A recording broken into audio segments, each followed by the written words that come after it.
Hello all, very good evening. Online students, am I audible? Okay, तो let's start. आप में से कोई करवा चौथ का व्रत तो नहीं है ना? है?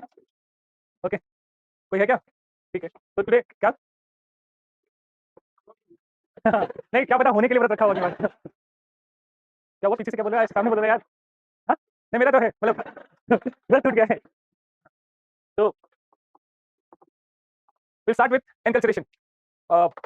This is a process in which a particular child or a newborn member of a society is trained with respect to his culture. Okay, so the society will be socializing that individual. However, in anthropology, socialization and enculturation are taken as two different terms. Okay, but more or less we use these terms interchangeably. We'll understand socialization when we'll be talking about the Unit 2.2 society. So there is a very good statement that is by Mead, not Margaret Mead, G.H. Mead. He says, "I am not what I think I am. I am not what you think I am. I am what I think you think I am." So this is related to socialization. मतलब मैं वो नहीं जो मैं सोचता हूँ अपने बारे में, मैं वो भी नहीं हूँ जो आप मेरे बारे में सोचते हो, मैं वो हूँ जो मैं सोचता हूँ आप मेरे बारे में सोचते हो। Okay, this is something that how I perceive you think about me will decide my behavior towards you. Okay, अगर मुझे लगता है कि that for example suppose initially when I was just a newcomer in this industry, okay, so at that point of time when पहली बार जब मैं class में घुसा और okay and I saw 2 or 3 students smiling, so I thought मेरे पे हंस रहे होंगे. Okay, so this thought of me thinking that somebody would be laughing or making fun of me made me conscious. Okay, so I don't know whether they were smiling at me or making fun of me or not, but just the thought of me thinking that they would be thinking like that for me decided my action. So that is somewhat related to socialization. We'll talk about it later. But right now we are talking about enculturation. Enculturation means how a particular child is trained to be a part of the society of which he or she is a part. Okay, or a dignified member or participating member of a particular society or culture. So here, remember the statement that Albert Parson says: the birth of a new child is like a recurrent barbaric invasion on the society. That it's like the society is facing the barbaric invasion regularly by the birth of a new child, and that society is ready with the weapons of culture in order to control or in order to minimize the damage of that barbaric invasion. Okay, so Hertzkovitz says the enculturation is of two types. First one is unconscious. That is, here in this case, you will be means आपके critical filters नहीं है, barriers are not there. Whatever you see, you just imitate. So it's during the childhood days. So that's why these are this time is very critical for enculturation. So you must have seen that several children they sometimes start using the abusive words or slangs, and the parents they would then be concerned from where this person has or this child has learned this language. So what happens? It usually happens that somebody around them would be using that words and slangs, and the children they start copying it. So that's an unconscious, where their conscience or their moral filters or something like that has not yet developed fully, and whatever they see, they start using it, they start copying it, or they start imitating that behavior.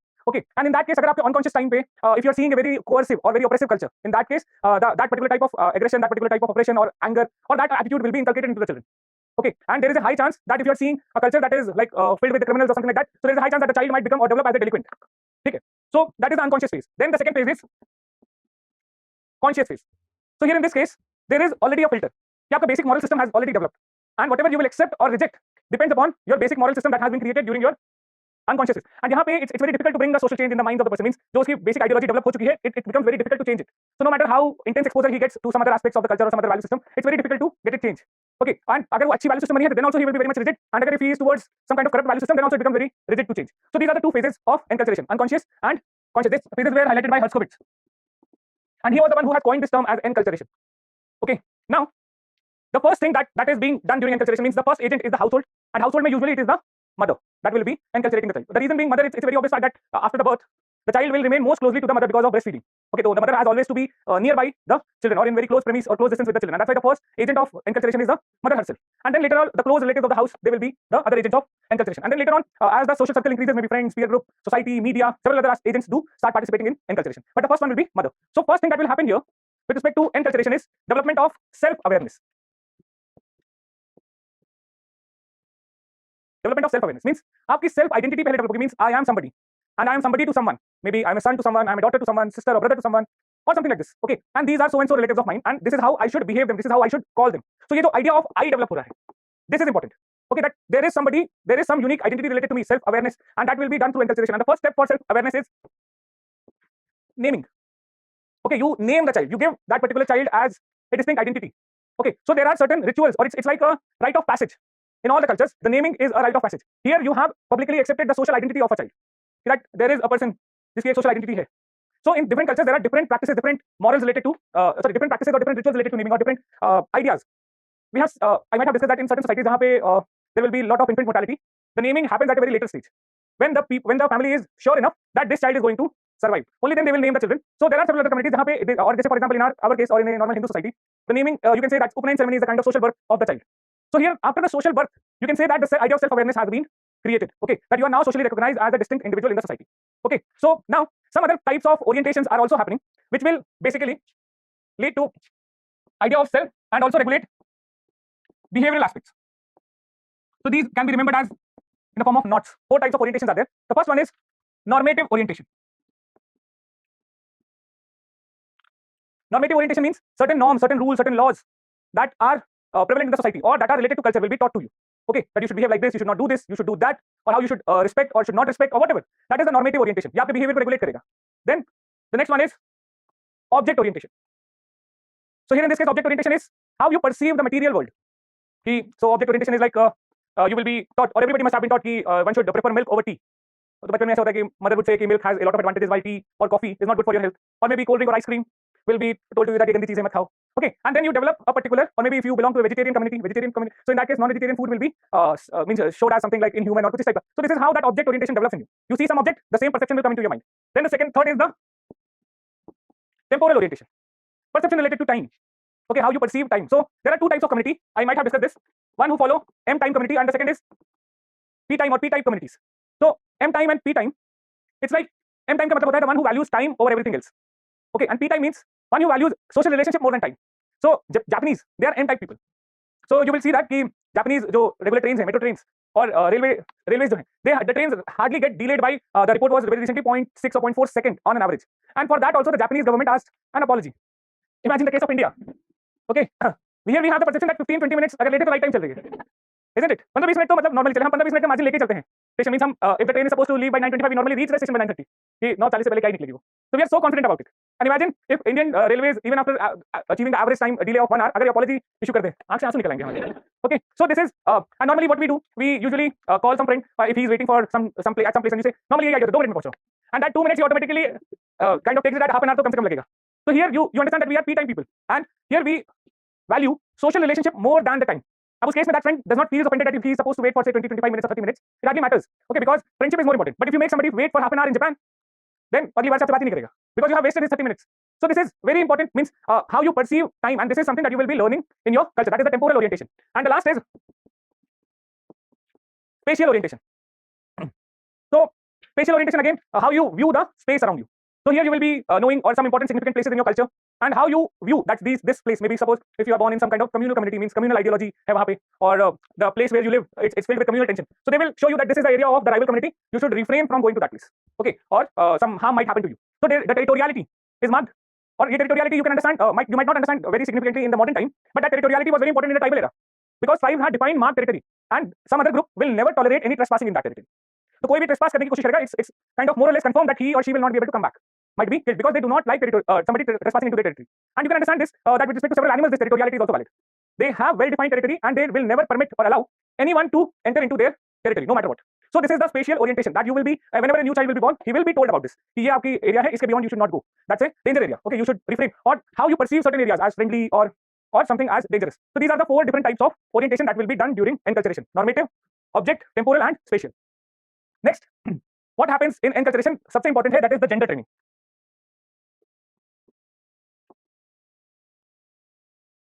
Gender training. Here in gender training, we have already discussed about it. Margaret Mead. So how a particular sex is supposed to behave. So वहाँ पे automatically after a certain time, maybe if there is a girl, if there is a boy, so the behavior automatically changes. Okay, how a particular boy would be trained, and the kind of lullabies which are basically लोरी जो सुनाई जाती है लड़कों को लड़कियों को, and the kind of toys that will be given to boys and girls. Okay, the kind of games that will be supposed to be given to boys and girls, that will be different, and these all are process of gender training, or you can say that culture ultimately leads to what is called as gendering, making a particular sex aware about its gender, or preparing a particular sex for the future role that is expected out of it. Maybe boy है तो he has to become masculine, तो the toys that will be given like gun दिया जाएगा, bat and ball दिया जाएगा, and लड़की को doctor set दिया जाएगा, doll दी जाएगी. So this is preparing the girl and the boy for the expected future role. Okay, so they are supposed to act also in that way, means the kind of role play that they do or skits that they participate into. So here the boy will always be acting as a husband who is coming from the office, and the girl will be supposed to act as a housewife and something like this. So it's like preparing them, okay, for the future role. So this gender training is one of the most important aspect of enculturation. Now, if we see the next thing, that is a study by Whiting and Child. Here Whiting and Child, they talk about 3 types of child rearing patterns. Actually, ये 3 थोड़ा सा जबरदस्ती बता दिया, means effectively 2 ही है. You'll understand why I'm saying this. So first one is dependence training.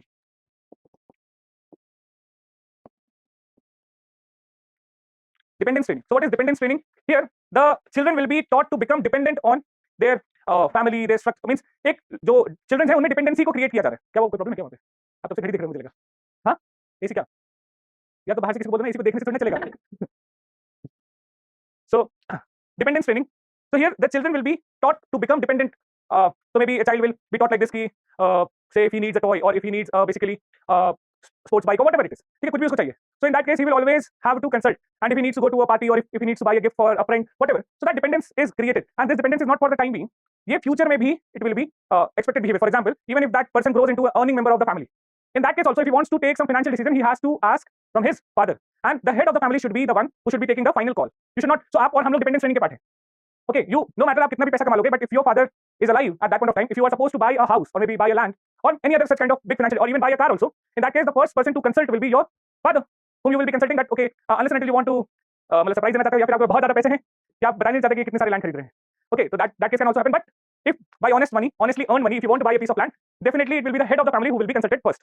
Okay, and you will take his opinion, you will basically discuss the pros and cons, and then finally you take the call. So it's the effect of dependence training. But here dependence is created in the mind of child. Now a special form of dependence training is called as interdependence training. Okay, it's a type, but a special type of dependence training. So it's like the dependence is created not just in the child, but here in the adults also a feeling of dependence is created. It would be better explained through an example that is in a community that is Beng of West Africa. So here the children are considered to be the reborn avatars of the dead ancestors. Okay, so आप सोचो कि children they are born and they are seen as the reborn avatars of the dead ancestors, and in that case the parents they will give the children all the luxury. So they are decided to decide their sleeping pattern, the kind of food they want to eat, whenever they want to wake up. Imagine their life. Okay, वो कभी भी सो उठ सकते हैं, and the parents are not supposed to use any kind of harsh treatment against them. Okay, so it's in a way the children are trained. Sorry, the children are basically pampered a lot during their childhood. अब एक तरीके से समझो कि it's not only the children who are dependent on the parents, but since children are seen as the rebirth of the ancestors, the parents also are dependent on children. They take them as the rebirth, or they treat them as some ancestors only. So they respect their autonomy, they respect their wishes, they treat them like that. So the dependence is not just of the children on the parents, but vice versa as well. Okay, so that's why it's a special type of dependence wherein there is interdependence. Not just the children are dependent on parents, but parents as well are dependent on children, or they also submit to the authority of the children. This is the interdependence, but it's more like a dependence only. Yes, Beng. So it was studied by Alma Gottlieb. ठीक है, मतलब purpose ये है कि जब बच्चे पैदा हो रहे तो उनको लग रहा है कि जो अभी दादाजी मरे थे वापस आ गए. So in that case they treat the child as the rebirth of the ancestor. अब उस केस में the authority of the parents is not there, और वो वीक हो जाती है, वो सबमिसिव हो जाएंगे क्योंकि सामने बच्चा नहीं है, but the dead ancestor is there. So the child will be treated, or will be given that much of autonomy, and whatever food or whatever activity that he wishes to do, he will be given that freedom. So both are dependent, not just the child on the parents, but parents also on the child. The third type is independence training. West Africa. Independence training. So here, this training would foster self-reliance. Self-reliance in the children, and moreover, the focus will be on personal achievement rather than dependence on or being a part of the larger social group. So this is usually seen in industrial societies or post-industrial societies wherein both men and women are working or contributing towards the economy. In that case, the woman will be usually since she does not have the time. In that case, the couple will be leaving the children to the crèche. Okay, अब उस crèche में since there will not always be somebody to take care of that child. Okay, so यहाँ पे self dependence starts to develop. Okay, or feeling of independence, and here the bonds or integration with the larger social group is always weaker compared to this kind of thing, wherein the integration with the larger group or social group will be very stronger, or the bond will be very high. Oh, sorry, very strong. And here you will see development of individualism more than the group identity. Individualism काफी ज़्यादा high होगा because mother love or mother care is relatively not present, and बहुत ज़्यादा time पे means most of the time during the childhood the child will be staying away from the parents or any relatives. So इस वजह से वो जो warmth है that is not there, and you can see this visible in the when the child becomes an adult. Those case में automatically there is a norm in US that after 18, after you have become a graduate, in that case you just leave the house and you start living even if you're living in the same city, you live in the different house. Okay, you do your some part-time jobs, earn your living. On some weekends or some other days, special occasions, you will be meeting with your parents. That kind of self-reliance actually starts to do. Imagine, can we do this in India? कभी नहीं हो सकता, आप एक शहर में रह के अपने पेरेंट्स से अलग नहीं रह सकते. और even if you talk about this, कि say you got graduated and you say कि आज से मैं अपनी कमाई करूंगा और अलग रहूंगा, I want to become self-dependent. So you know what's going to come back, the consequences of the statement. So this is something that happens due to the child rearing practice, and we even think that this is something a kind of bizarre statement. Or how can somebody whose parents are living in the same city can stay in a different house? It's because of our child rearing practice. We have been trained in by dependence training, and that's why we think like कि ये तो बहुत abnormal सी बात है. But here for them it's a normal activity. So this is enculturation. Okay, dictate करना कुछ. Okay, ठीक है. So next is ethnocentrism. So this term ethnocentrism was given by a scholar, William Graham Sumner, in his book Folkways. So what does ethnocentrism means? We have already discussed this term. We are familiar with this term. So ethnocentrism means putting your culture as the central point and viewing all other culture with respect to your cultural ideals and values. Okay, and then ranking them on. You feel that your culture is superior, and rest other cultures which are different from your culture or distinct from your culture are inferior. So here the distinctiveness is interpreted as some kind of inferiority. आप distinction को inferiority की तरह देख रहे हो. Okay, you're not appreciating the distinctiveness, but rather seeing them as inferior cultures. Okay, so this is what is called as ethnocentrism. And here someone says that since man is a social animal, and we are basically trained in a particular society, or we are trained in a particular culture, it's a universal human value that everybody is ethnocentric in nature. And moreover, it's a necessary tool for our survival also. The बिना इसके काम ही नहीं चलेगा. How? Basically, being ethnocentric means आप अगर एक culture में trained हो. In that case, just being ethnocentric will help you establish or help you retain the membership of that particular group that you are a part of. और जब आप उस group के मेंबर होगे तभी तो आप सर्वाइव कर सकते हो. आइसोलेशन में survival is impossible. It's not possible at all. And that's why ethnocentrism is a necessary tool for human survival also, because you need to be a part of the group which has a shared value system or shared way of life, and that being a part of that group will make sure that you survive. So due to this ethnocentric attitude, or due to this ethnocentric value, it creates a feeling of in group and out group. Or you can say that Sumner was also a structuralist, so he was talking about binary opposite of us versus them. Us means the ones who are following the same culture, who are alike to us, and them versus who are not a part of the in group. Okay, in group, that is the people who follow same culture as mine, मेरे जैसे लोग हैं. And then the out group. So due to these two groups that are formed due to ethnocentric attitude, what actually happens is the attitudes and responses towards these groups are also different. So the feeling towards or the attitude towards the in group is more like compassion, solidarity, warmth, cooperation, ठीक है, और feeling of oneness, ownership वाली feeling है in group वाले के साथ. And out group के साथ it is antipathy, anger, hatred, jealousy, whatever you can say. Means all the negative feelings related to out group, and in group के साथ all the positive feelings, feeling of oneness. So here this would also lead to creation of what is called as double moral standards. Double moral standards means कि in group वाले कोई गलती कर दें तो then it's okay. Can be, for example, nobody dared to question America or punish America on the atrocities that they did on during Second World War, or maybe during Vietnamese War. But America has punished a lot of countries or imposed a lot of sanctions on several countries based on war atrocities or maybe on human right violation. But nobody has actually questioned them, or they have never questioned them. So it's more like this. You can say the Western countries, or you can say the capitalist group, so-called NATO countries and all. So they are just like having an ethnocentric attitude. So they will not question the ruthless military behavior of other countries. Sorry, their own group, but they will question and impose sanctions on any other country that would try to violate any human rights. So उन्होंने Venezuela पे sanction लगा दिया, उन्होंने Iran पे sanction लगा दिया, saying that कि Iran किस पे कि Iran is developing nuclear power. Okay, Iran is developing nuclear weapons and all. What's the big deal in it when tens of countries in the world they have developed it already? What's the problem? Or if nuclear weapon is so bad, you should also discard it. Why you are having the largest arsenal, nuclear arsenal. So this is the double moral standard. कि हमारा group करेगा तो सब सही है, but तुम्हारा group नहीं करना चाहिए. Okay, so for our whatever, if we do something wrong, so the punishment it will be, since it's in group, it might break the in group. So in that case, they will kind of tolerate it. And if it is not, means if it is somebody from the out group who has committed some kind of crime or violated some kind of norm, the punishment should be brutal and harsh, sometimes amounting to death. So ये जो lynching वगैरह होती है, it's a clear-cut case of ethnocentrism, wherein a particular group of people get offended by somebody's act. अब वही काम अगर अपने ग्रुप में कोई कर दे तो in that case, for example, आप ethnocentric attitude में ये भी देख सकते हो घर पे, जैसे चोरी कर दी किसी नौकर ने, ठीक है, if any working class or servant has some kind of मतलब कुछ चोरी कर दी, that's a very common thing that might happen, and anybody can do that. But due to this ethnocentric attitude, even when anything is missing in the house, the first suspicion goes towards the servant only, कि इसी ने हाथ मारा होगा. Okay, and supposedly, eventually the person finds that it was not the working hand or servant who actually performed this act, but rather was the child of that particular person. अब उस case में क्या होगा? Will the child getting the same punishment or same kind of treatment as the servant would have got if it would have been the person, he would have been the person जिसने act किया होगा? The treatment would definitely be different. If the servant is caught, so he will be beaten up, and if the child is caught, in that case he will be morally counseled. कि बेटा ये काम गलत है, ऐसे नहीं करना चाहिए. The treatment will be different. Okay, even if the child and the servant were of same age. So this is what is called as ethnocentrism. That would lead to double moral standards. One different standard from one's own group, another moral standard for the outside group or out group. Okay. Now, what actually this ethnocentrism leads to? It leads to what is called as positive valorization of one's own group. That is a higher value on accomplishment of one's own group. And second one, evaluating out group with respect to in group. So first thing, that you will always feel proud of the group that you are a part of.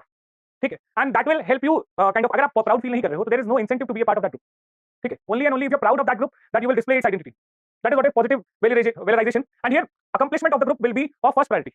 So caste associations that are created, so Yadav Samitis or Yadav Youth Association or Rajput Sabha or something like this. So this is they will be like, अगर मान लो कि Yadav they have created this caste association, and some Yadav someday wins Olympic gold, or say Jats have the caste association and some Jat won Olympic gold. So इस case में they will project it as an accomplishment of their own group कि देखो जाट का छोरा लेके आ गया gold medal, right? It's not a national achievement, but more an achievement of a particular in group. Okay, and second, evaluating the out group with respect to in group, that we are at a top position and that particular out group might be relatively or lower than the in group. Okay, वो हमेशा उसको इस तरीके से, so due to which this evaluation, it leads to creation of some generalization, some general ideas with respect to out group, a general statement that they are always like this, they are always like that, whatever it is. Okay, that is generalization. Then stereotypes or negative prejudices. Okay, due to the evaluation, and this would eventually lead to exploitation of outgroup or marginalization. Okay, the outgroup will be eventually exploited due to the stereotypical thought or stereotypical belief that in-group has cultivated about the outgroups. So आप समझो कि जब भी communal means any kind of ethnic tension is there, ethnocentrism is the central cause of it. That is, ethnic tension means the tension between two groups which are having shared ethnic identities. Maybe it might be due to language, it might be due to caste, it might be due to religion. Okay, or it might be due to region. So Bihari versus Marathi, or you can say Yadav versus or Dalit versus Thakurs, this kind of ethnic tension, or maybe Hindu versus Muslim. So here in this case, both are ethnic groups. We're having some ethnocentric attitude in them, and due to which they have cultivated some stereotype, or they have stereotyped the out group. कि वो तो ऐसे ही होंगे.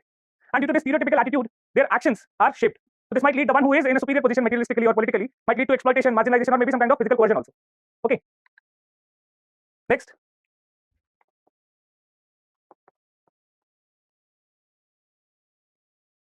Cultural relativism.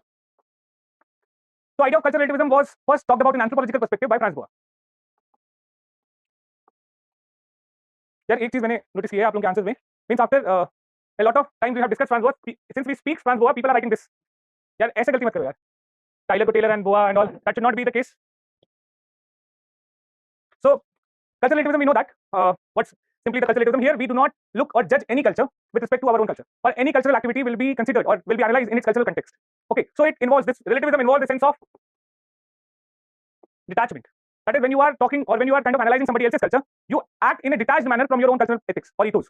और उसके बाद आप उनके कल्चर को स्टडी कर रहे होते हो, देख रहे होते हो, and thereby you have that feeling that nothing is universally good or bad. Anything is good or bad seen in the cultural context. Okay, so any or no feature is neither good or bad in itself, but anything is good or bad in the cultural practices. वहाँ पे आप उस context में देखो whether it is good or bad, rather than viewing it from your. So for example, a vegetarian community, when talking to somebody who eat non-vegetarian food, so you need to understand the context of non-vegetarian food rather than applying some universal values कि non-veg खाना गलत है and all that. You should be kind of seeing their cultural practices in their cultural context. Maybe they might have originated in a place where growing of foods might not be there, and even if means this might be a very trivial example, but there are several larger scale cases which you can use or which can be kind of analyzed through detachment to one's own culture. Okay, so here the cultural relativism is of two types. The first one is absolute cultural relativism. Here in this case, absolute cultural relativism that was advocated by Franz Boas and Margaret Mead. यहाँ पे there will be no judgment, no matter what. There will not be any judgment related to any cultural practices of any culture. ठीक है, कुछ भी कर रहे हो, it should be seen in their own cultural context. Okay, no judgments at all. Second is critical cultural relativism. So here, this idea was given by D.M. Louis. So he says that the anthropologist should not completely avoid making judgments related to any cultural practices, but should wait unless and until he has gathered all the information. Once you have gathered all the information, then it's okay to judge a cultural activity. Rather than making no judgments at all, you can judge it, but once gather means just on the face of it with some knowledge, half-cooked information, you should not be making any kind of judgments. You should just postpone it to the time or till the time when you have gathered a lot of information or you have gathered the complete information. Then make the judgment. Okay. So absolute was supported by Margaret Mead, Franz Boas. Okay. Or even Clifford Geertz also. But this aspect of cultural relativism, which actually is Franz Boas suggested is necessary for objectivity in any scientific research or cultural research, objectivity चाहिए अगर आपको credible information देनी है, then anthropologists should be relativist. Okay, which one should not judge anybody's culture from. So जैसे evolutionists were actually ethnocentric, they were ranking other cultures and putting their culture as civilization stage or at the top, and बाकी उनको rank कर रहे थे. He says that कि objectivity नहीं आएगी research में. But the question comes, there is a debate related to cultural relativism and human rights. So here in this case, if there is a female genital mutilation in any culture, or any culture is practicing the act of female infanticide or feticide, or if there is in any culture there is honor killing by some local panchayats, or a local panchayat in a particular culture advocates for gang rape of the girl who has violated or who has dishonored the community. This was the case in Bengal. Or due to blasphemy, a particular woman would be stripped naked and stoned to death. So, अब इसमें cultural relativism कैसे valid होगा? Are you getting my point? If we are cultural relativist in this case, so we can justify this act कि ये cultural context में उनका culture है और उस cultural context में देखोगे तो patriarchy है, it is valid. So how are you going to balance this? If you are an absolute cultural relativist, how you are going to perceive such kind of activities? Any opinion? So shall we be absolute cultural relativist? Huh? But when you say that some aspects have to be kept, then yes, exactly. What aspects and who is going to decide it? So automatically फिर power equation आ जाएगी कि somebody who is dominant will be deciding ये वाले को बाहर रखो. So this is the actual tension that is going on, that whether there should be universal human rights that should be applicable to all the culture. So universal human rights declaration of UN, it basically says that these are the basic human rights available to all the human beings just by virtue of being human. Just because you are born as a human being, you deserve this right. These are the basic minimum rights. So there are universalists who say that कि ये जो universal human rights declaration है, that should be universally valid. It should be available to all the human beings irrespective of whatever culture he or she follows. Okay, and that should be made universal. Every country, every culture should follow it. Then there are cultural relativists who say that no, this universe or whatever is right or wrong should be seen in the cultural context only. आप उस context में ही देखो, and that's why no universal human rights declaration should happen. Okay, so every culture, every nation should be allowed to prepare the human rights declaration by themselves.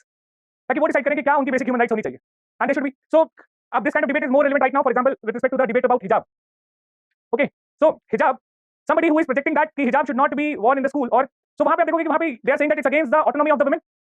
Okay, and there is a kind of debate. So for example, I just watched the cartoon जहाँ पे था कि that a young woman in a bikini wearing sunglasses is standing and looking at a woman who is wearing who has covered her complete body with hijab, only the eyes are visible. So the girl in the bikini is thinking that what a brutal patriarchal society, nothing but eyes are visible, and the girl in the hijab is thinking that what a brutal patriarchal society, everything is visible, only eyes are covered. Okay, so this is the thought that is coming in both the minds. One is saying that she is being ostracized or she is being coerced by the patriarchal society. The other one is saying that ये patriarchal society की वजह से commodify हो चुकी है. Okay, both the ways. So how to kind of balance it? Universalists तो ये बोल रहे हैं कि human rights को universal हो जाना चाहिए, and cultural relativists बोल रहे हैं नहीं, every culture should decide by their own what should be the human rights of the people. But here comes a twist. Cultural relativists say that culture is a maintenance system. Okay, and here, so several anthropologists now ask, maintenance system for whom? Are everybody, or is everybody getting equally benefited from the culture, or is there somebody who is getting an unequal advantage over others? For example, caste system. Is everybody equally benefiting out of it due to the division of labor? It's such a function would say that the society may structure maintain हो रहा है caste के behavior से, but is everybody equally benefiting out of it? There is somebody who is at the lowest hierarchy and is always at the receiving end, or not, or say you can say that he's not getting any kind of benefits, in fact being exploited, and there is somebody who is at the top of the hierarchy and always basically benefits, उसको dividends मिल रहे हैं without doing anything. So in that case, the several anthropologists they ask that if culture is a maintenance system, it's for whom? Okay, and whose maintenance are you talking about? So in such a case, if there is a power equation, so cultural relativists को counter करने के लिए several anthropologists say that we should definitely advocate for universal human rights. Just because they are humans, they deserve some basic rights. And the concluding statement you can say was given by a scholar, Elizabeth Zeckenter. She says that universal human rights are not a kind of imposition of any cultural activity on any culture. Means ऐसा कोई ethnocentric attitude नहीं कि आपने impose कर दिया किसी पे. It creates a baseline below which nobody in the humanity should fall down.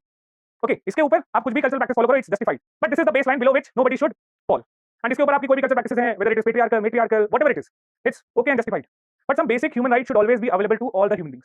And for that, universal declaration of human rights is necessary. Is it clear?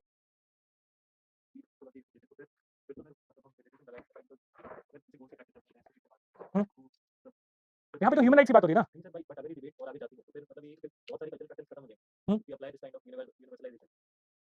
पर भैंस को पीट के मारने में ह्यूमन से कौन सा नुकसान है? That can be allowed. अगर किसी से यूनिवर्सलाइजेशन ऑफ एनिमल राइट्स और डीप इकोलॉजी के रिस्पेक्ट में डिबेट आ जाती है, अगर डीप इकोलॉजी हम लेते हैं तो मतलब we are ending cultural practices. Deep ecology अगर आप लेते हो तो आप यस यू आर राइट, मतलब लेकिन that's a very narrow interpretation of deep ecology. ठीक है, एंड दैट्स एन आयरनी और it's a kind of hypocrisy who is actually advocating deep ecology. आप वो सोचो कि वो जिन्होंने सारे फॉरेस्ट डिस्ट्रॉय कर दिए हैं and who are completely like over using the earth, AC room में बैठ के एक पूरी बिल्डिंग में दो लोग हैं लेकिन 25 एसी चल रहे हैं, they are advocating for deep ecology and they are advocating for vegan culture. अरे वो कितनी बड़ी हिपोक्रेसी है. These people who have been living in the forest for generations and have maintained a gradual balance, isn't it? और उन्होंने forest को ना कि सिर्फ प्रिजर्व किया है, they have actually enhanced, means उन्होंने इकोसिस्टम को मेंटेन किया है, and they are being taught how to maintain, how to go for sustainable growth and development. और कौन बता रहा है? जिसने बेसिकली पूरे forest whenever they got the chance they have completely, तो ये तो पूरी हिपोक्रेटिक डिबेट है, वहां पे तो बात ही नहीं कर सकते. ठीक है, anything else?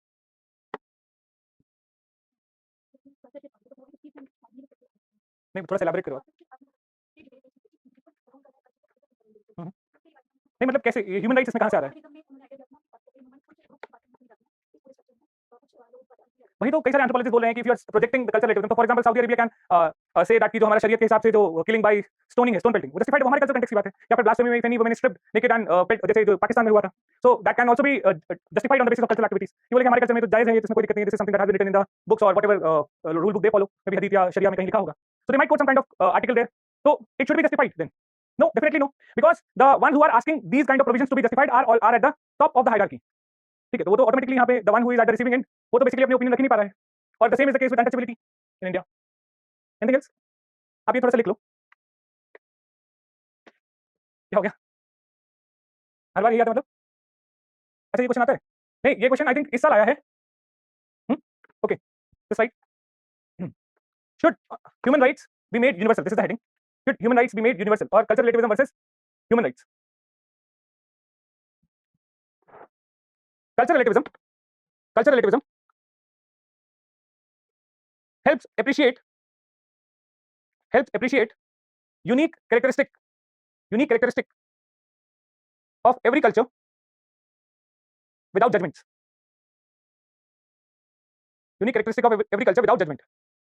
It helps in scientific analysis of culture. Scientific analysis of culture without using one's value to understand other. Without using one's value to understand other. According to this idea, beliefs are relative and not comparable between society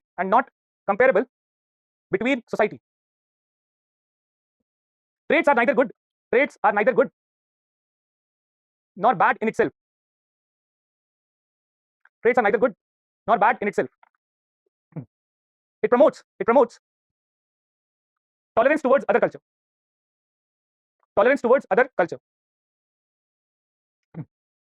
Right? अब एक heading डालो, cultural relativism and human rights.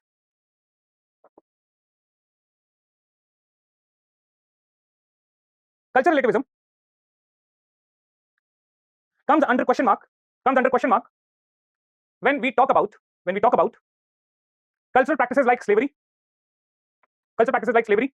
honor killing, female genital mutilation,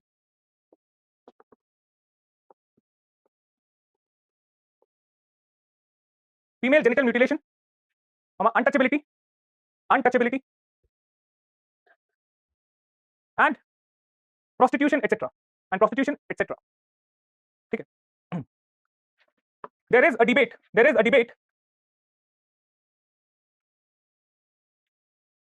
between culture relativist, in bracket you can write absolute culture relativist, and another anthropologist who believe relativism should not be absolute. ठीक है? First एक पहला point लिखो, universalist believe that same human rights should be applicable to everyone regardless of their culture or background.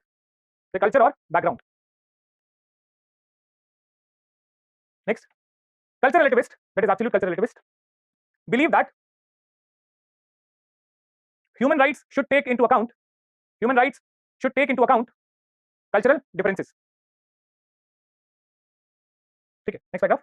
Cultural relativist, and when I'm saying cultural relativist here, I'm talking about absolute cultural relativist only. Okay, cultural relativist states that values are defined by local culture as opposed to global ideology. They argue that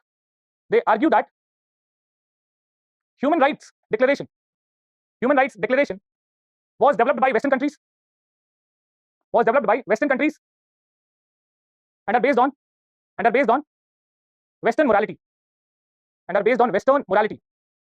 They should therefore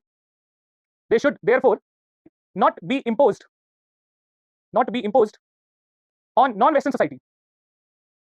Therefore, they not be imposed on Western societies that have different histories, cultures, and levels of development.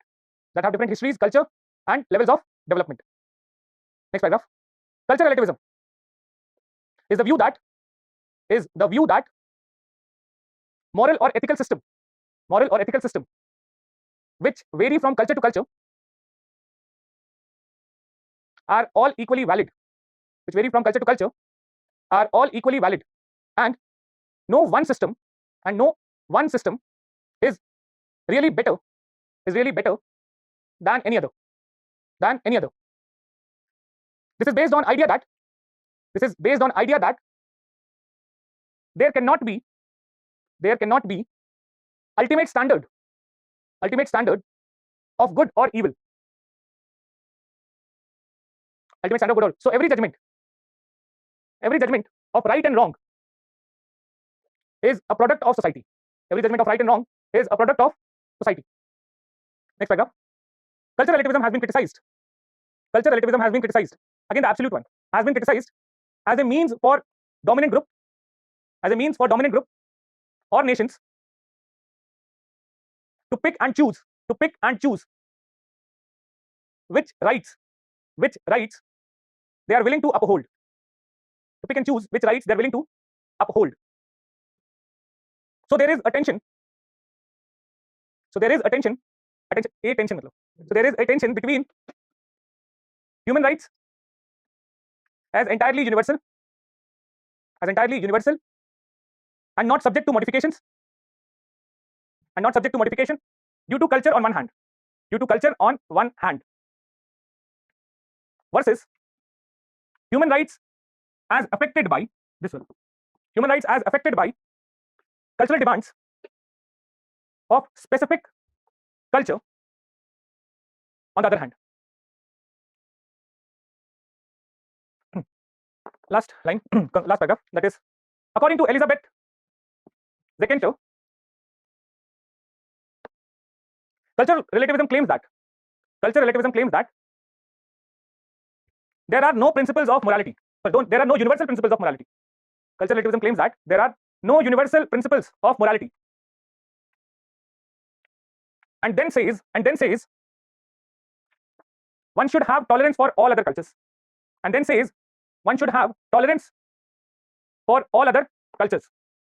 ये कितना hypocritical statement हो गया.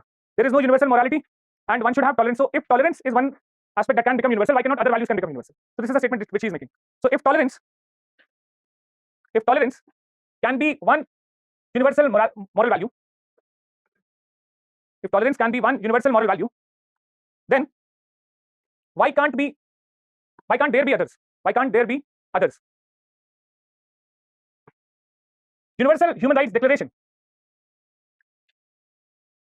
do not impose uniformity over cultures,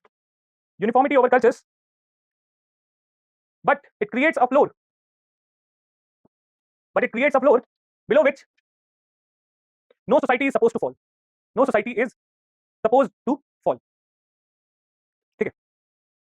So this is about cultural relativism and human rights. Now,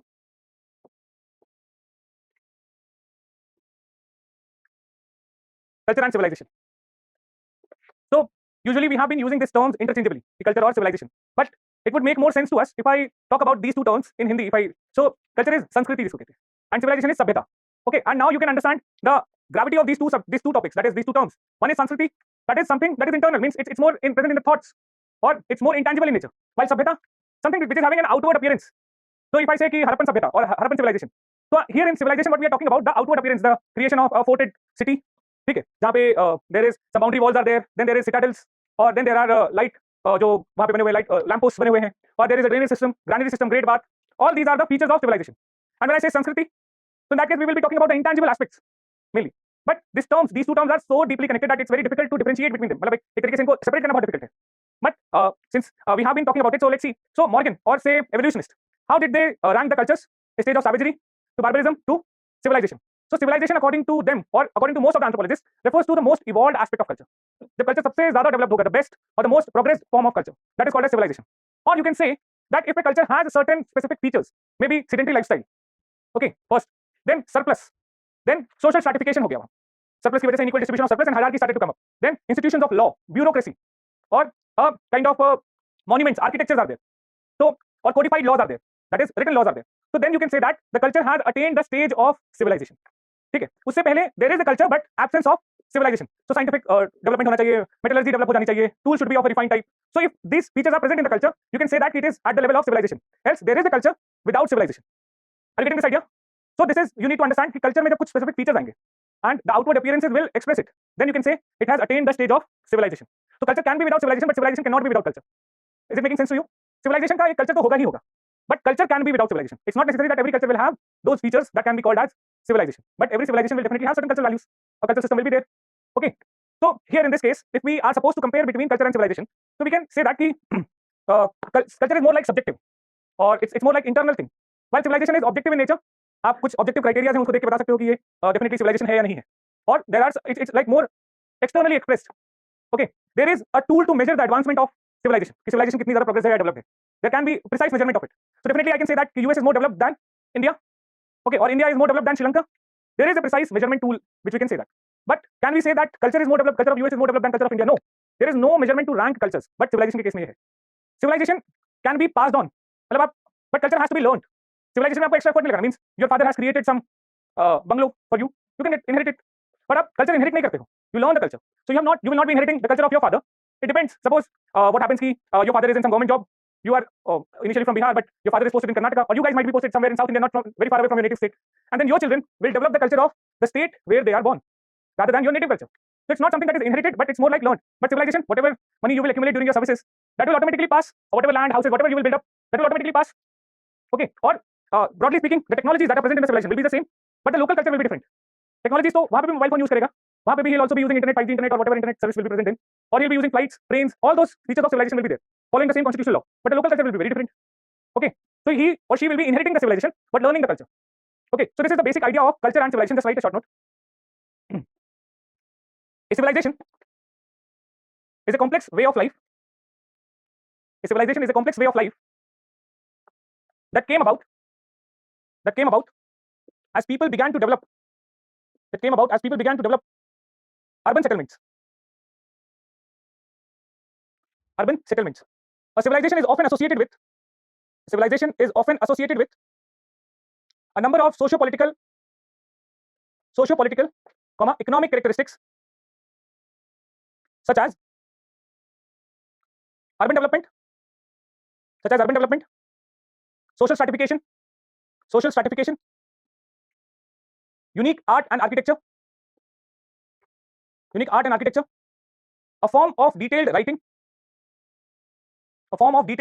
or written literature, complex division of labor, codified laws and administration. Next paragraph. The earliest civilizations developed after 3000 BC with rise of agriculture. Civilizations expand through wars, trade and exploration. एक anthropologist की definition लिख लो, Gillen and Gillen. Define civilization as complex and most evolved form of culture. एक और definition है, you can choose either one of them. AC Green defines AC Green's culture becomes civilization only if it contains language, metallurgy, science and technology, complex economic and political system. Right heading: civilization and culture. Civilization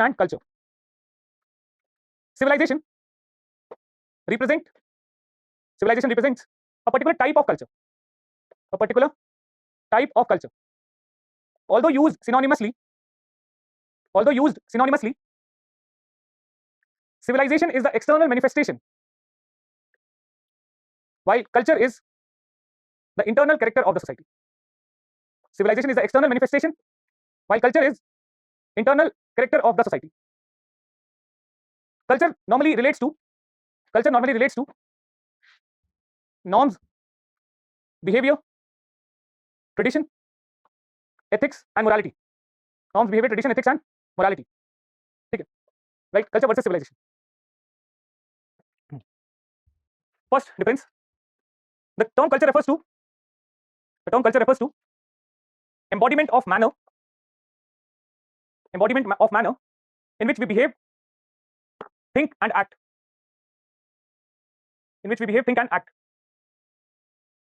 On the contrary, civilization is the improved stage of human society where members have considerable amount of social and political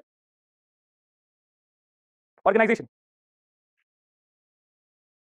Second, culture is born out of emotional necessities. Culture is born out of emotional necessities, while civilization out of physical needs. Culture is a product of creative minority, while civilization involves efforts of masses. Next, culture has no standard of measurement.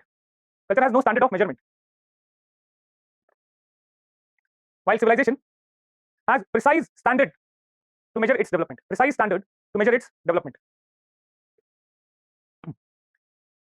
Civilization is always advancing and progressive. While the same cannot be said about culture. Okay. Last, culture can be without civilization, or there can be culture without civilization, while there cannot be a civilization without culture. Okay. Multicultural in a civilization. Yes. मतलब उसको multiple culture नहीं कहेंगे, उसको सब culture कहेंगे. Okay. Society and there can means society is just a group of people with the same culture, shared value system. ठीक है. अब it might not be at the stage of civilization. So society is in the case of tribals living in the jungles also, but it do not have the civilization. Okay. हाँ. Creative minority means the cultural innovations जो होते हैं they are not created by masses. लेकिन आप civilization building बना रहे हो और आर्किटेक्चर कुछ क्रिएट कर रहे हो या कार और ये सब चीज बना तो मास बना रही होती है. लेकिन जो पहली बार इन्वेंट करेगा तो that will be somebody a genius who will be creating that ideas. Progressive in the sense means with ये जब तक वो सिविलाइजेशन रहेगी तब तक वो हमेशा अपनी लाइफ को ईज करने की कोशिश करेगी. Means they will make something technologies और something like that will actually ease their life और लग्जरी को बढ़ाने की कोशिश करेगी. Okay, now officially देखा जाए तो जितना भी टॉपिक था हमारे यूनिट 2.1 में that is covered, but there are certain terms that we need to talk about that might come as a 10 mark question. Okay, that we should know about it also. One is called as culture lag. So here this term was given by William Ogburn.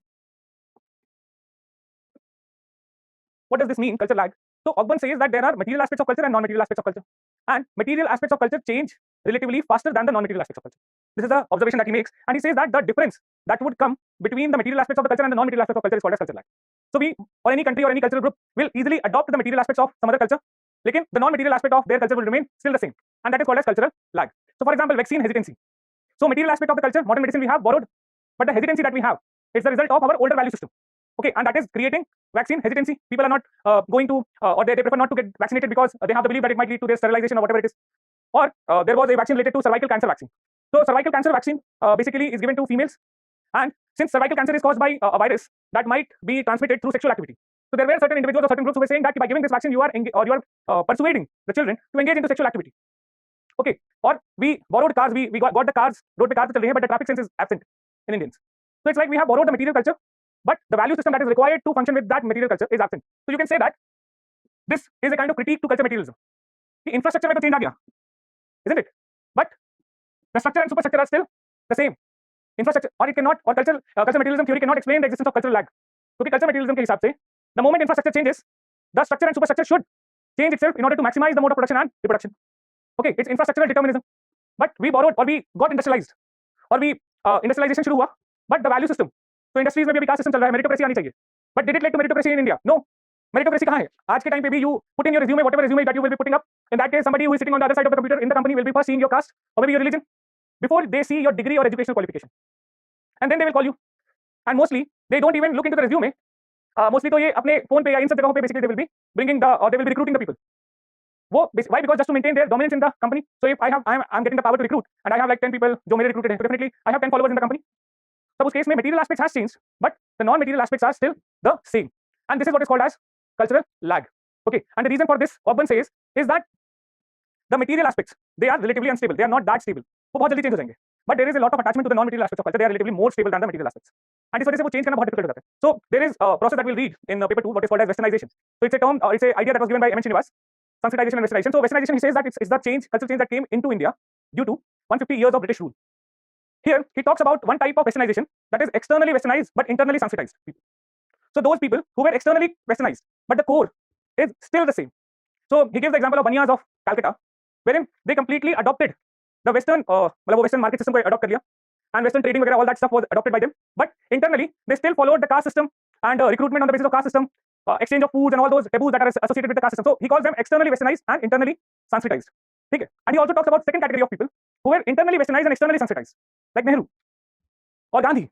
So they completely adopted the Western value system, पूरा का पूरा. Okay, and while still retaining the outward appearance as Indian. So Nehru was completely up. Nehru की जो भी किताबें या whatever statement that he has made or whatever speeches that he makes, you can clearly see that he is a completely Western value individual. पूरी value system Western है. But how he dressed up, sherwani, अचकन और ये सब पहन के, एक fool. So externally Sanskritized. The title also that he took for himself, Pandit. Externally Westernized but internally Sanskritized. Sorry, externally Sanskritized, internally Westernized. Okay, so this is something that Srinivas talks about. लेकिन यहाँ पे जो पहला example that I talked about, कि externally Westernized हो गए, material aspect सब कुछ Western ले लिया, but internal core value system was still Sanskritic in nature. Okay, caste system की belief, meritocracy के against, and all that stuff was still there. But material wise, they were trading in the market, share markets में participate कर रहे थे. Okay, land became a commodity and all that stuff. That is okay. But internal core values were still the same. This is what is called as cultural lag. That's right. Biculturalism में वो conscious होता है. That's right. Cultural lag is an idea given by William Ogburn in his book Social Change. William Ogburn in his book Social Change with respect to culture. The difference between material culture and non-material culture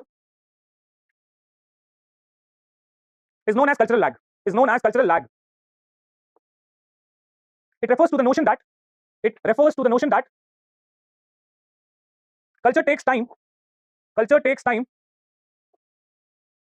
to catch up with technological innovation.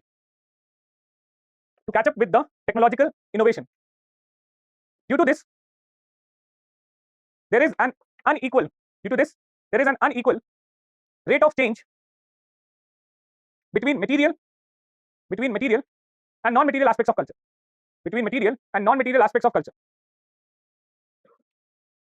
Okay. For example, vaccine hesitancy. Second, cars without driving sense. And third is very much related to UP, objection of computers in workplace. So that was Mulayam Singh Yadav, who recently passed away. So he actually was able to mobilize the youth of UP against computerization of banking system. ने बोला कि bank में अगर एक भी computer लगेगा हम उसको काट के फेंक देंगे. Because people were actually worried what will happen, they will lose their jobs. Okay, so objection of computers in workplace. Right, last paragraph. The human intellect will always find ways to do things faster and more easily. It has always attempted to fix the problems thought to be grand, but at the same time they crave for proofs. That some cultural aspect is good and worthwhile before accepting it. Okay. Now another idea, just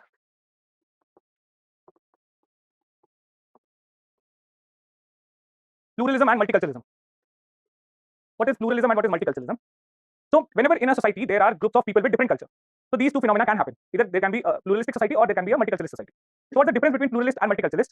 Pluralist means that there is existence of two culture or multiple cultural groups in the society, but it is silent about the kind of interaction that is taking place between them. That is pluralism. Okay, that multiple cultural groups are there, but how they are interacting with each other, that is not known. That is they are silent about it. And you can say that there is a lack of or absence of constructive discussion or engagement between these cultural groups. But there is multiculturalism. That is, multiple cultural groups are there.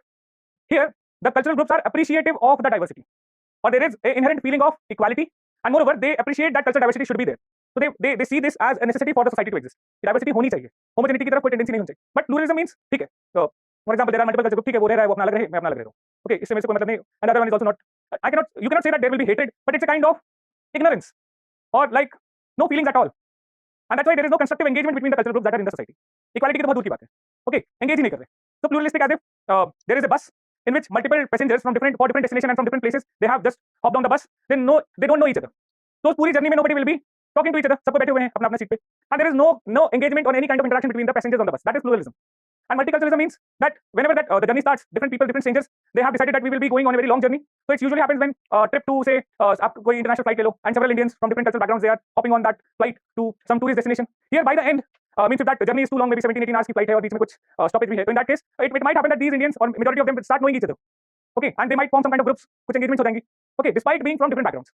That is multiculturalism. But no interaction. So India, is it a pluralistic society or a multiculturalist? बहुत ज़्यादा positive हो यार. हाँ? देखो, on theoretically speaking, it's like a very blunt statement, but yes, we are pluralistic. The constitution was created to make us multiculturalist. Okay, ठीक है, लेकिन ethos of Indian culture was always multiculturalist. There was always a constructive engagement between multiple communities. USA is said to be a multiculturalist society. ठीक है, or it aims to be a kind of, अभी थोड़ा सा polarization has happened, and that's why it's very difficult to categorize whether it's a multiculturalist or a pluralist. But definitely it aims to be a multicultural society because people of different ethnic backgrounds, they go to USA, they work there, and they have created a kind of society that is like a salad bowl. Okay, and वहाँ पे आपको US में India, China, Pakistan, name the country, and there will be people from that country who are dignified citizens of that country, जिनके वो ethnic backgrounds, and they have maintained and they are on a regular basis interacting with the people of different ethnic backgrounds. Means आप किसी US की multinational company में काम कर रहे हो, in that case ऐसा नहीं है कि इंडिया में you won't find that कि आप हैदराबाद में किसी कंपनी में काम कर रहे हो and there are n number of foreigners you are interacting with. But US में ऐसा होगा कि in your team one will be from Pakistan, the other will be from Iran, or somebody will be from China, Singapore, or Japan, some other countries. So multiculturalist ethos तो वो develop कर चुके हैं to a large extent.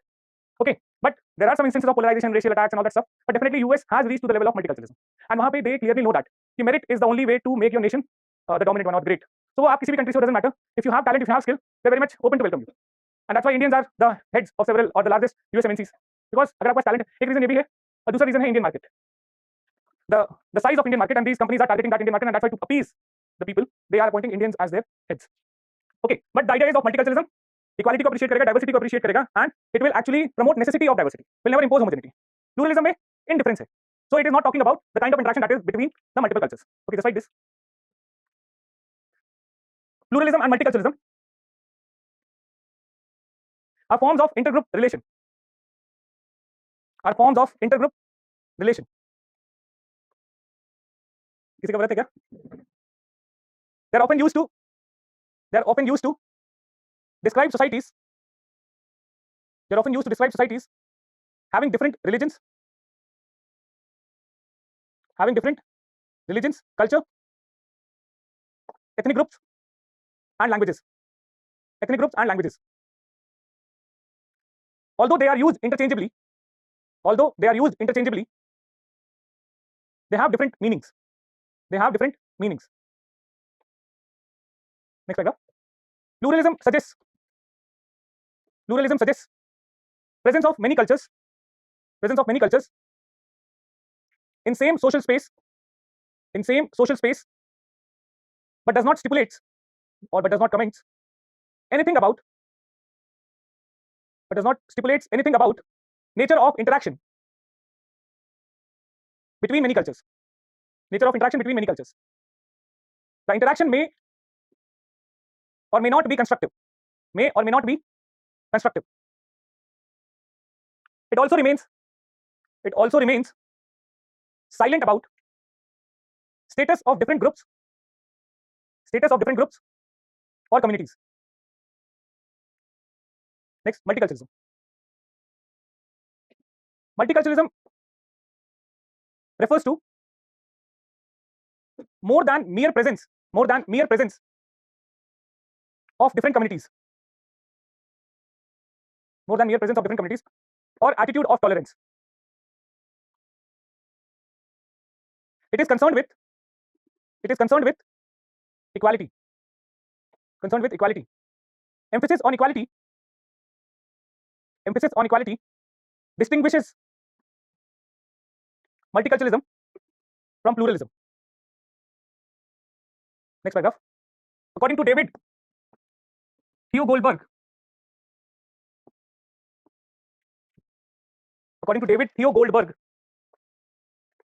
multiculturalism exists when no single ethnic group is dominant.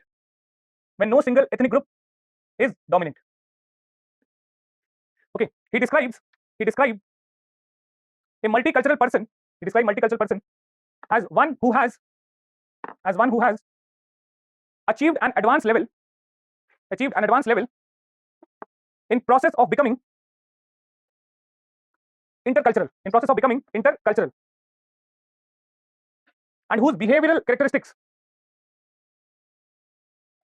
are open to grow or open to growth beyond the parameter of one culture, beyond the parameter of one culture. ठीक है, so this is multiculturalism. Now कुछ छोटे से terms हैं. One is high culture, other is pop culture or popular culture, and the third is subculture. So high culture, and these are the terms that will be associated with a society in which there are multiple cultural variations. So high culture is the culture that is of the elites. ठीक है, so they will be preferring like continental food or maybe some opera music or belly dance or whatever specific type of jazz or some kind of these kind of culture that is related to elites. So whenever they want to go for music show, so they will rather prefer santoor का कोई special classical practitioner है who is kind of playing santoor for 2.5 hours. So वो basically वो उसको prefer करेगा. Maybe that Zakir Hussain उनके तबला वो tabla show में जाएंगे and he will be playing the tabla for maybe 2.5 hours and they will be enjoying it. Okay, that is the culture of the elites. Okay, and then or maybe in sports they will prefer golf. वो cricket wicket नहीं खेलेंगे. Okay, so they prefer golf या फिर maybe lawn tennis, okay, or squash. So जिसके equipments भी बहुत ज़्यादा महंगे हैं, जिसका setup करना भी बहुत ज़्यादा costly है. That is the elite culture, high culture. And then there is a popular culture. That is the culture of the masses. Okay, so here वो हम लोग का culture है. So we would like to go to the show of Arijit Singh और ये सब सुनना चाहेंगे जो mass वाले गाने हैं या फिर maybe अभी कौन चल रहा है वो हनी सिंह and all, हाँ AP Dhillon. So that is the mass culture and that's why that exists in the mainstream society. But the beauty of this popular culture is that it is propagated by the elites itself. ये mass तभी बनता है जब आपको elites they project it through or they spread it through commercial media. Then only it becomes a mass culture. So Ranveer Singh doing some ad or maybe Aishwarya Rai doing some kind of ad selling some products and you become a fan of. They might never be using that product, but you believe कि अभी Ranveer Singh इसकी ad कर रहा है तो मुझे use करना चाहिए. So that is something. The mass culture or the popular culture is the result of elite selling them or spreading it through the use of commercial media.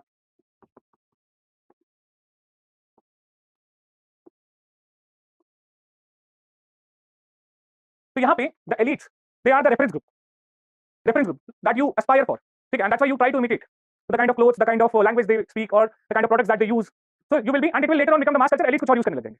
Okay, so he buys some car, okay, and you aspire to own that car. Maybe जब तक आप own करोगे तब तक वो outdated हो जाएगा, and then he or she will be having something else. So वो elites change होते रहेंगे and generation will change. Okay, then comes subculture. So these are kind of cultures जो मतलब varieties हैं. In the same culture, people will be having shared value system. But shared value system के बावजूद there will be some differences. Overall, basic value system same है, but might be some differences, some minute differences, and these will be called as a subculture. So, for example, there are multiple caste groups living in the same society. So, overall value system अगर आप caste में मान रहे हो तो overall value system तो आप मान रहे हो of caste, but basic some differences are there.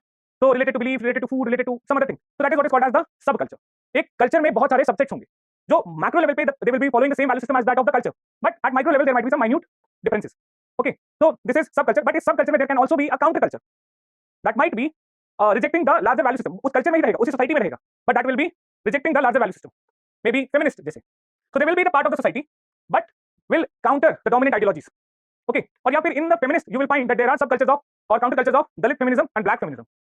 So वो feminist की ideology को वो बोलते हैं कि feminist अपने आप में classist है, elitist है, because the prominent feminists they have talked only about the problems faced by white women. तो बोले कि white women को क्या problem है? बोले कि they are getting jobs.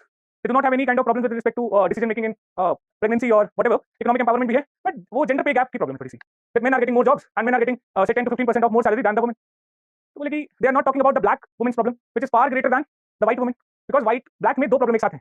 One that she is a woman, and second she is a black woman. Okay, or race problem along with the gender problem they are colliding or they are collaborating means overall suppression will be higher. Or Dalit feminism, so she will be suppressed not only because of being a woman, but being a Dalit woman. So two factors of stratification are acting. This is called as intersectionality. Okay, wherein two factors of stratification they are acting together. So this is a counterculture to overall feminism, that is rise of black feminism or Dalit feminism. Saying that ये जो feminists हैं they are talking about the problem faced by the white women only. Are you getting this? So this is counterculture. So आप subculture और counterculture लिख लो. Subculture refers to a distinctive set of ideas. Subculture refers to a distinctive set of ideas, values, and behavior patterns by which a group within a larger society operates, comma, while still sharing common standards with that larger society. It is a smaller cultural group within other cultural entity. Each of the segments might not be distinct might not be distinct completely from one another, might not be distinct completely from one another, comma, but has a tendency to overlap, has a tendency to overlap. Right? Characteristics. First, diffuse network. Diffuse network, that is, do not consist or do not have formal leadership. Diffuse network do not have formal leadership. Second, shared and distinct meaning, means shared among them and distinct from the larger society. Shared and distinct meaning. Third, shared identities. Shared identities. Fourth, resistant to dominant cultural values. Resistant to dominant cultural values. Fifth, specialized vocabulary. Specialized vocabulary. And last, sometimes marginalized. Sometimes marginalized. Okay, counterculture. Are those subcultures whose values and norms are substantially different from those of mainstream society. Those of mainstream society. It involves typical rejection of powerful institutions. Typical rejection of powerful institutions. The prevalent culture and counterculture coexist in an uneasy symbiosis. Okay. So this is it for today. Thank you so much. अच्छा, questions?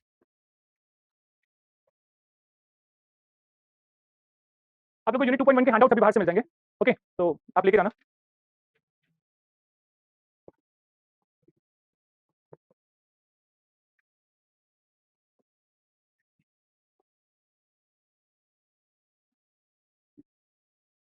Political organisation, political anthropology. अरे conspicuous consumption वाला भी तो दिया था. अब उसके अलावा कुछ पूछ भी तो नहीं रहे. वो बैंड ट्राइब चिefdom स्टेट में क्या ही आप लोग खुद ही उसके ऊपर 150 वर्ड के नोट्स बना लो. ओके, आप इस पे लिख सकते हो.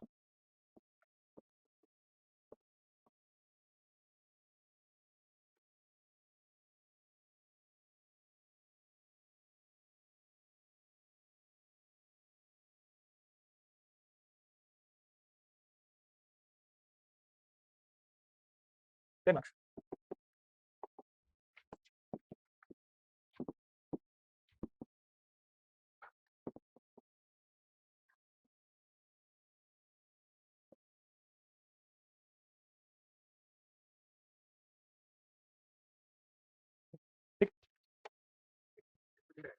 हाँ 2.1 तक फाइनली. ठीक है, आई वाज थिंकिंग 2.2 भी हो जाएगा बट चलो.